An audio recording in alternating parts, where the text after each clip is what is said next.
കോൺഗ്രസ് പാർട്ടിയുടെ അധപ്പതനം എവിടം വരെ എത്തി? എവിടം വരെ എത്തി കോൺഗ്രസ് പാർട്ടിയുടെ അധപ്പതനം? എന്തിനാ യൂത്ത് കോൺഗ്രസിന്റെ സംസ്ഥാന അധ്യക്ഷനെ പുറത്താക്കിയത്? പുറത്താക്കിയില്ലേ?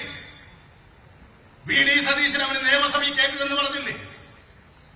എന്തിനാ പുറത്താക്കിയത്? എന്തിനാ നിയമസഭയിൽ കയറ്റില്ല എന്ന് പ്രതിപക്ഷ നേതാവ് വി ഡി സതീശൻ പറഞ്ഞത്?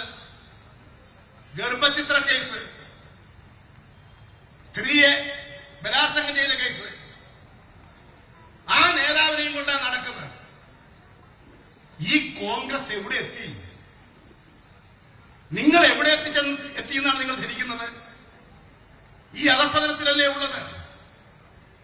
അതുകൊണ്ട് ഇത്തരത്തിലുള്ള നിലപാടുകൾ സ്വീകരിച്ചുകൊണ്ട് വൃത്തികെട്ടവരെ ചുമക്കുക, ഏത് സാമൂഹ്യ വിരുദ്ധ പ്രവർത്തനങ്ങളെയും ന്യായീകരിക്കുക, അവരെ തലയിലേക്ക് നേതാവ്. യൂത്ത് കോൺഗ്രസ് സുഹൃത്തുക്കളെ, നിങ്ങൾ കുറച്ച് അല്പാഭിമാനമുള്ളവരല്ലേ? നിങ്ങൾ ഇത് അംഗീകരിക്കുന്നുണ്ടോ?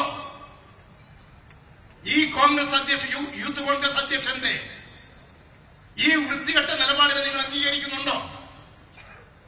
ഇപ്പൊ സ്വീകരണം കൊടുക്കുകയാണ്. പാലക്കാട് ഗംഭീര സ്വീകരണം. ഇതാ കോൺഗ്രസ് പാർട്ടി എന്ന് ബഹുജനങ്ങൾ മനസ്സിലാക്കണം. അതിന്റെ ഒരു പതിപ്പാണ് ഇവിടെ. അതുകൊണ്ട് ഇത്തരത്തിലുള്ള എല്ലാ അതിക്രമങ്ങൾക്കെതിരായും ജനകീയ ശക്തി സമാഹരിക്കുക. ഇടതുപക്ഷ ഗവൺമെന്റ് കൂടുതൽ